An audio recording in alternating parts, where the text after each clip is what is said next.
Okay, and welcome back to the next episode of the Tinker's Tutorial. So, now what we're going to be doing is we're going to be making the next tier of armor and going through kind of the different upgrades you can go with it. So, first off, we've got ourselves the plate boots, then the plate leggings, then we've got ourselves the plate chest plate, which I believe is made like this.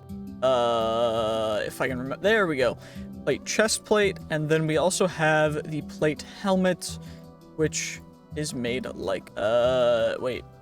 How is the plate helmet made? It's made like so. You've another chain in the middle for the back, I would assume. Then what you also have is you've got yourselves the plate shield, which, other way around, maybe? I think. It's, wait, huh?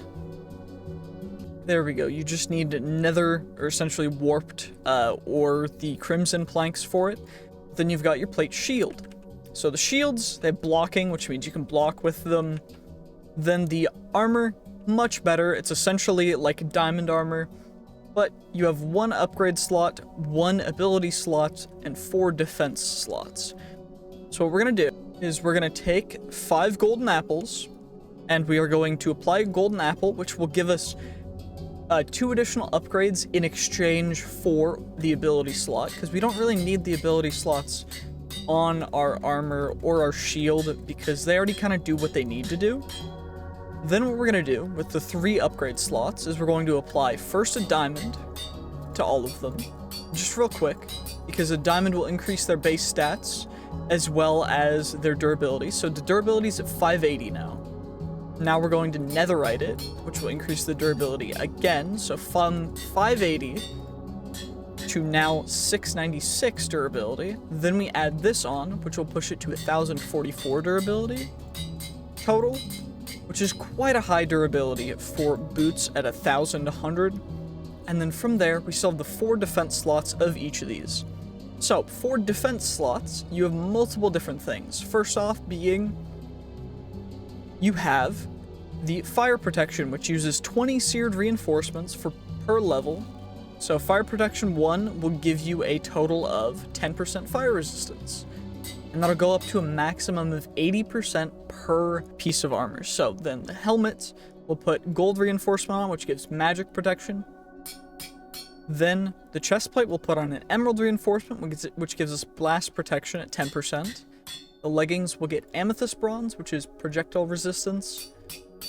And the boots will put on cobalt, which will give us melee protection. Ideally, you want to go almost entirely melee protection, maybe with your boots and your helmet having some projectile resistance or explosion resistance, but they're not really necessary. Now, I'm going to teach you guys how to make those actual reinforcements. To get started, all we'll need to do is plop in a bunch of the materials into our smeltery, let them melt up real quick. Of course, we're using cobalt for the cobalt reinforcements, amethyst bronze for the amethyst bronze reinforcements, emeralds for the emerald reinforcements, gold for the gold, and seared bricks for the seared ones. And the primary thing that we'll actually need is actually going to be obsidian. So what you can do is you can either just put water and lava in here, or you can put straight obsidian. Putting water and lava will be quicker and yield you more obsidian, but the ratio is much higher for lava to water. So what you'll do now is you'll take the obsidian, you'll pour it onto your individual casting tables, wait for it to finally coalesce, and then from there, we'll take the amethyst bronze and we'll pour that right on top, and it uses 3 nuggets per 1, and that's how you get the amethyst bronze reinforcements. So now we'll go back, click on the obsidian, and then we'll fill those up with obsidian. And then, of course, just like the amethyst bronze, you coat them in gold. They'll turn into gold reinforcements really quickly. And now we have 3 gold reinforcements. We're going to do the same again, showing that it's exactly the same when it comes down to the cobalt reinforcements. So cobalt, cobalt, cobalt, grab those up real quick. You will be going through quite a lot of obsidian, so make sure that you have as much as you need. So now we'll go through the emerald ones, which emerald, same as everything else, you can just melt it in there and then get everything. Then you get your emerald reinforcements, and then your seared reinforcements are exactly the same. So now what we're gonna do is we're just gonna wait a second for it to cool down. Then we pour the seared on there. It uses 1 full seared brick per, so be aware it will use more.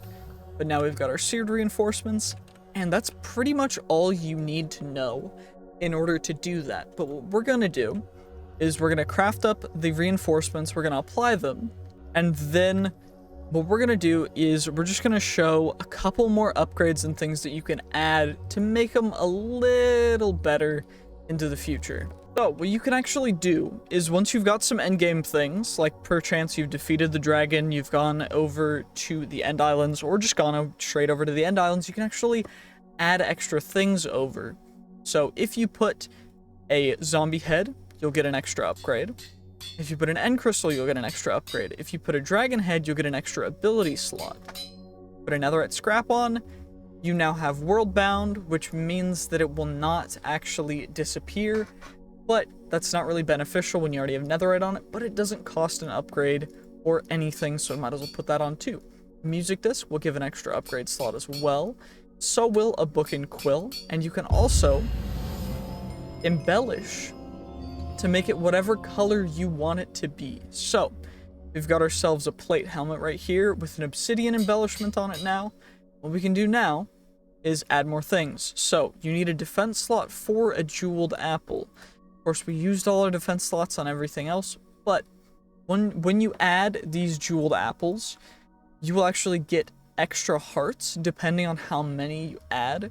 So it can be quite nice, but there's also another level of armor, which in my opinion isn't the most worth it, but it is quite interesting, so we will touch on it in future episodes. But thus far, this is pretty much where we're at. Quite amazing stuff, but nothing completely insane. So I hope you guys enjoyed, and I will see you guys in the next one. Thank you so much for watching. I hope you learned something. GG's. Peace. Have a great day. See you next time.